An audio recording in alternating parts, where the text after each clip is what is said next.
It seems that the English Crusaders brought this feast from the east in the middle of the 11th century, together with the feast of St. Anne,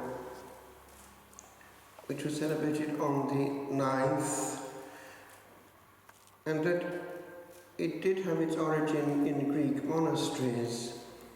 But there is a link between these Greek monasteries and specifically the Pontifical of Exeter in England. There seems to be a borrowing and an influence. It did spread in the 12th century, and an important moment was its adoption by the Franciscans. One of their own, Duns Scotus, defended the dogma in 1263. And in 1476, Pope Sixtus IV listed it in the Roman calendar. And actually the Sistine Chapel was dedicated to the conception of Mary.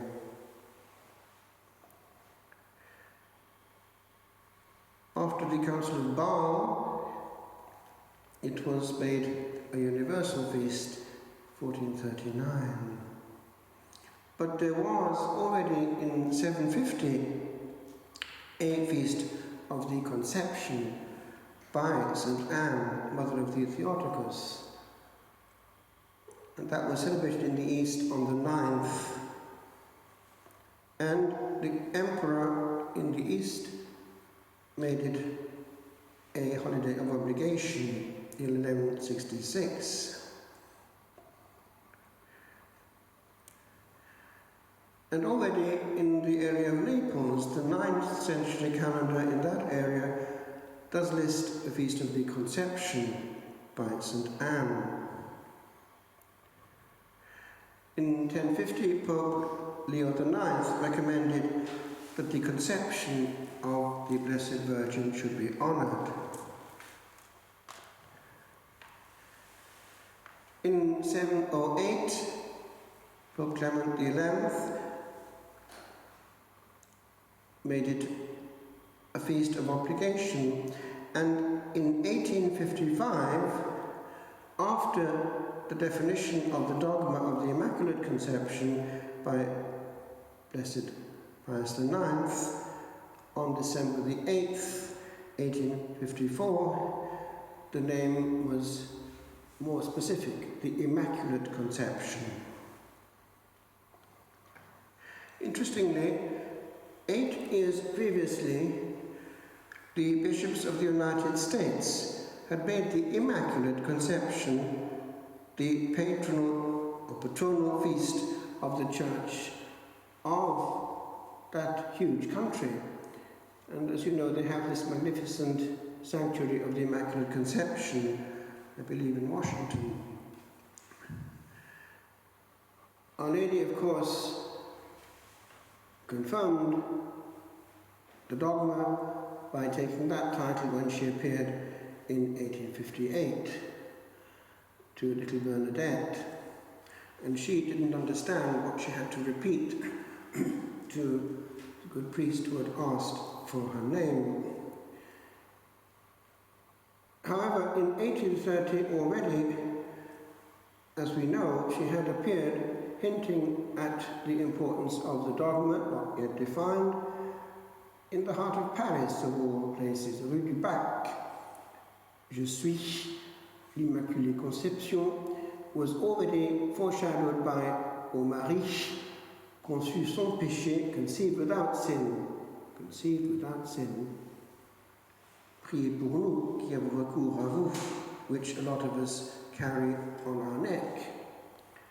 It was so popular, that medal of the Conception of the Blessed Virgin, that it became known popularly as the Miraculous Medal. And we have had many testimonies of its power. Not long after ordination, I was able to celebrate one of my first masses at an altar where that same Immaculate had appeared. And it was for that reason that I believe in around 1918, the to-be Saint Maximilian Maria Kolbe celebrated his first Mass. It's a little church, not so little actually, but tucked away in a corner in Rome, not far from the Piazza San Silvestro. And there I was able to celebrate at the unchanged altar, not the high altar, it's a side altar, where he had celebrated after his ordination in Rome, for this reason, that the Immaculate was going to be the sign of his life, had appeared there in connection actually with the miraculous medal. It was this Jew who was pretty refractory to Catholic grace, but for some reason he'd accepted this medal, and she came there, and a grace was given to him of understanding of the fullness of faith, and he became a great Catholic. And one can feel, as one climbs those unchanged altar steps, something of both encountering the presence of the Divine Son and also that of the Mother, and the link also that the priest has with both. Our Lady was not a priest, but she had the Blessed Sacrament in her bosom, and she asks her beloved sons, the priests, to behave as she did with regard to that presence.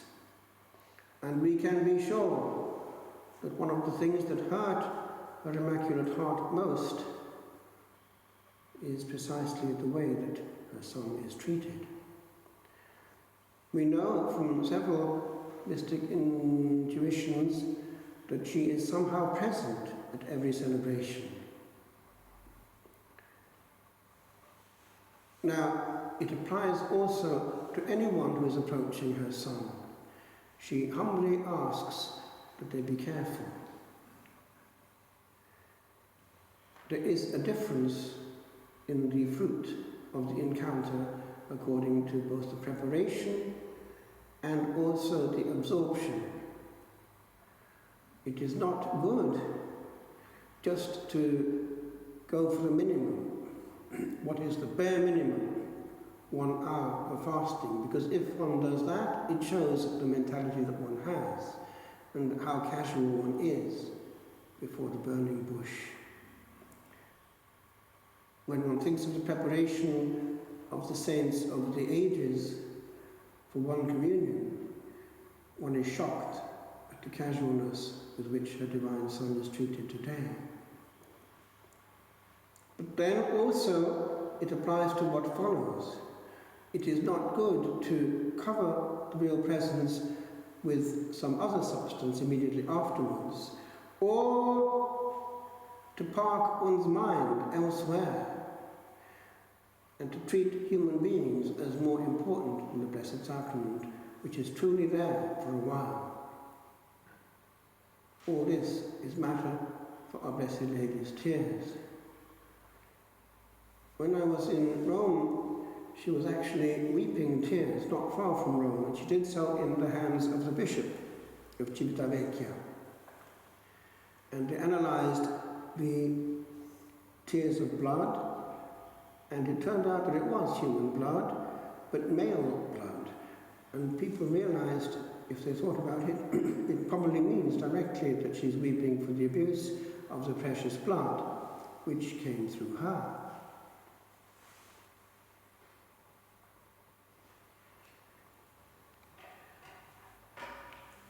One cannot be a Christian after the heart of Christ without the Blessed Virgin.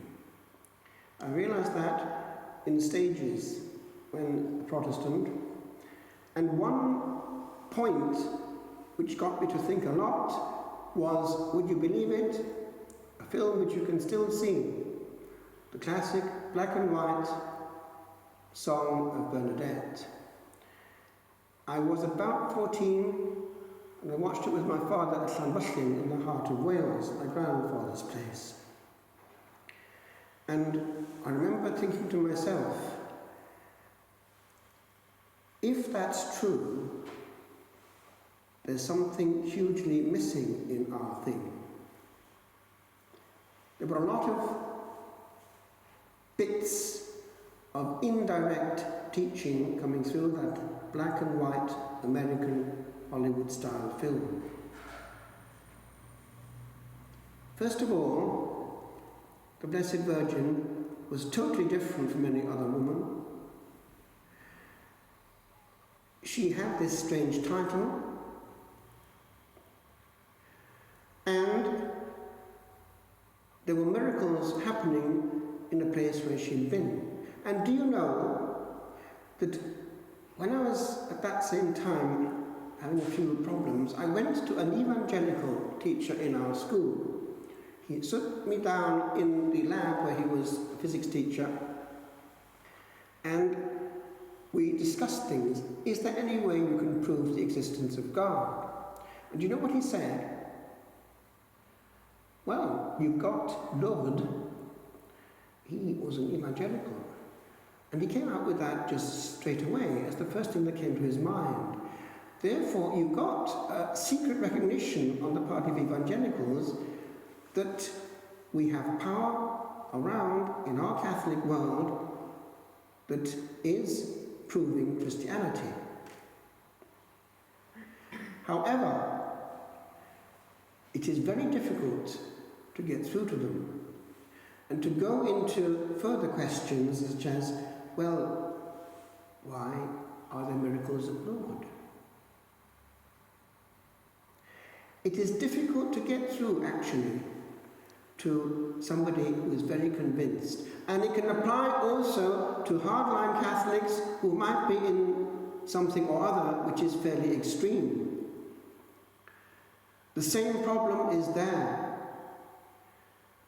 The capacity to be as humble as our Blessed Lady and to wait for a word is lacking in many a pious soul. I'd like to invite you on this day, my friends, to be aware that we are in the age of Mary. When she came to Fatima, it was the beginning of a huge cycle, which is not yet concluded. And the fact of appearing in Fatima is itself actually significant. Do you know why? In 1585, Nuno, the general, was marching with his army towards that area, further north, and something happened at that point, Fatima. He was struck and given to understand the importance of that place in future times. The name Fatima is important. You know who she was, don't you? Daughter of Muhammad. This local landlord had fallen in love with her and married her. And there is a prophecy that one day Our Lady will handle the Islamic bloc. It's possible because they do have some kind of devotion to Miriam. Our Blessed Lady, my friends, is far more around than we think. This is also the day of Guadalupe, 1531. It is also the day when, in the heart of Europe, our Blessed Lady has been publicly re-enthroned. Paris, Notre Dame. She, France, is the elder daughter of the Church, and it's not indifferent that perhaps Providence allowed that terrible tragedy 5 years ago to take place, that she might perhaps be honoured in public with the best that we have. She, in appearing in our time more than ever before, is there for a reason. She is warning us, and she warned us actually in Ireland in 1985. That point that we had 10 years. If we didn't listen, she said the devil would take over the church. We didn't know what it meant. Now we can see, perhaps, the kind of things she was referring to. My friends, we are in a Marian age, the Marian age. And it is said that Diana, who's had all the 10 secrets at Medjugorje, did say this recently. With regard to these secrets, whatever they contain, the important thing is this, that in the end, our Immaculate Heart